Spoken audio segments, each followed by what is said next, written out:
పైడి బొమ్మలాంటి ఆమె పక్కనుంటే పగలే వెన్నెలనే కురిపిస్తా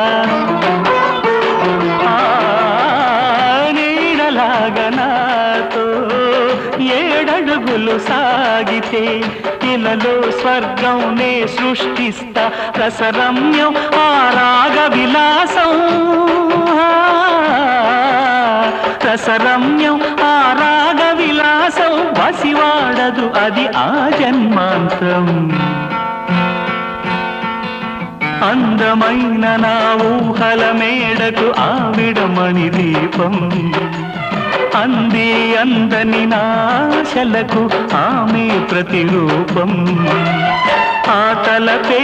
నా ధ్యానం ఆ అభినవ దేవత నా ప్రాణం